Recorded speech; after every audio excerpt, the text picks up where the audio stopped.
ରାମାୟଣର କିଛି ଅଜଣା ରହସ୍ୟ ଯାହା ଶୁଣିଲେ ଆପଣ ଆଶ୍ଚର୍ଯ୍ୟ ହେବେ। ପ୍ରକୃତରେ ମାତା ସୀତା କିଏ ଥିଲେ? ଭକ୍ତମାନେ, ମାତା ସୀତା କୌଣସି ସାଧାରଣ ନାରୀ ନୁହନ୍ତି। ସେ ଥିଲେ ସ୍ୱୟଂ ମହାଲକ୍ଷ୍ମୀଙ୍କର ଅବତାର, ପବିତ୍ରତା, ଧୈର୍ଯ୍ୟ ଓ ସତୀତ୍ୱର ଜୀବନ୍ତ ପ୍ରତୀକ। ପୌରାଣିକ କଥା ଅନୁସାରେ ମିଥିଳାର ରାଜା ଜନକ ଯେତେବେଳେ ଯଜ୍ଞ ପାଇଁ ଭୂମି କର୍ଷଣ କରୁଥିଲେ, ସେତେବେଳେ ଧରିତ୍ରୀ ମାଙ୍କ କୋଳରୁ ଏକ ଦିବ୍ୟ କନ୍ୟା ପ୍ରକାଶିତ ହେଲେ। ସେ କୌଣସି ଗର୍ଭରୁ ଜନ୍ମ ନେଇନଥିଲେ, ସେଥିପାଇଁ ତାଙ୍କୁ ଅଯୋନିଜା କୁହାଯାଏ। ଲଙ୍ଗଳର ଅଗ୍ରଭାଗକୁ ଶୀତ କୁହାଯାଉଥିବାରୁ ସେହି ଦିବ୍ୟ କନ୍ୟାଙ୍କ ନାମ ହେଲା ସୀତା। ସେ କେବଳ ଜଣେ ନାରୀ ନୁହନ୍ତି, ସେ ଥିଲେ ଧର୍ମ, ତ୍ୟାଗ ଓ ପବିତ୍ର ପ୍ରେମର ଜୀବନ୍ତ ରୂପ। ରାବଣ ଓ ସୀତାଙ୍କର ଚମତ୍କାର ରହସ୍ୟ ଆପଣ ଜାଣି ଚକିତ ହେବେ। କିଛି ପୁରାଣ ଓ ଅଦ୍ଭୁତ ରାମାୟଣ ଅନୁସାରେ ସୀତା ଥିଲେ ରାବଣ ଓ ମନ୍ଦୋଦରୀଙ୍କର ପ୍ରଥମ ସନ୍ତାନ। କୁହାଯାଏ, ଜଣେ ଋଷିମାତା ଲକ୍ଷ୍ମୀଙ୍କୁ କନ୍ୟା ରୂପେ ପାଇବା ପାଇଁ ଏକ ଦିବ୍ୟ କଳସରେ ମନ୍ତ୍ରପୁତ ରକ୍ତ ଓ କ୍ଷୀର ସଂରକ୍ଷିତ କରିଥିଲେ। କିନ୍ତୁ ଅହଙ୍କାରୀ ରାବଣ ସେହି କଳସକୁ ଚୋରି କରି ଲଙ୍କାକୁ ନେଇଗଲା।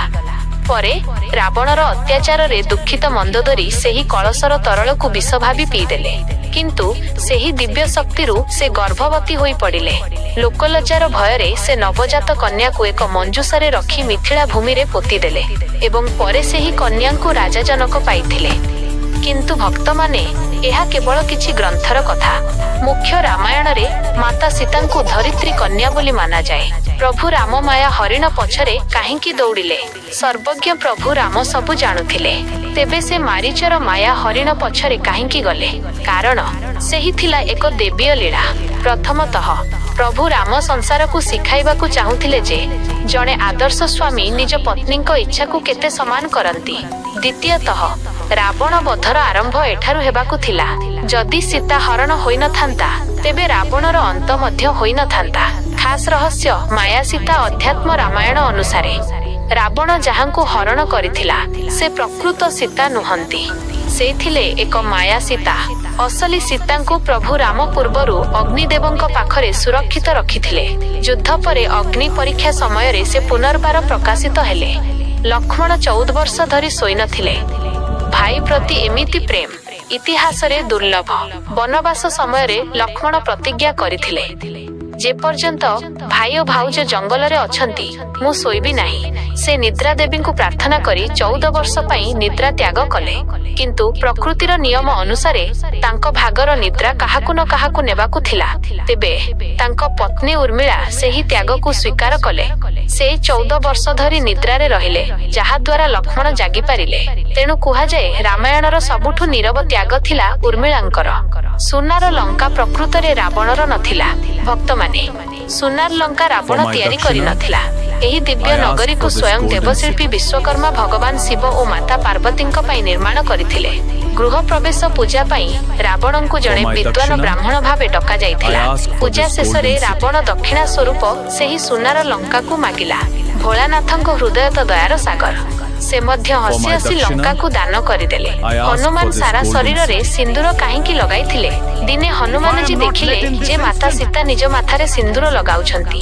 ସେ ଭକ୍ତି ଭାବରେ ପଚାରିଲେ, ମାତା, ଆପଣ ଏହା କାହିଁକି ଲଗାନ୍ତି? ସୀତା ମାତା କହିଲେ, ଏହା ଲଗାଇଲେ ପ୍ରଭୁ ରାମଙ୍କ ଆୟୁଷ ବୃଦ୍ଧି ହୁଏ ଓ ସେ ପ୍ରସନ୍ନ ରହନ୍ତି।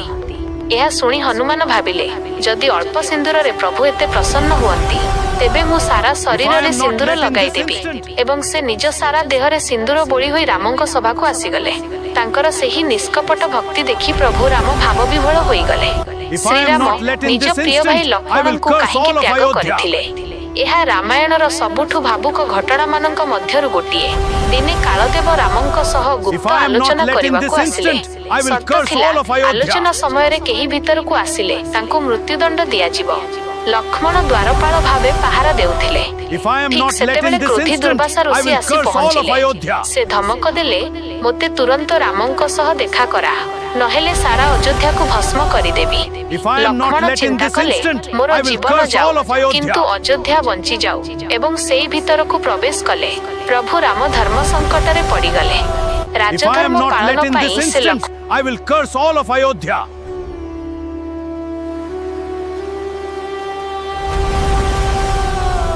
If I am not let in this instant, I will curse all of Ayodhya.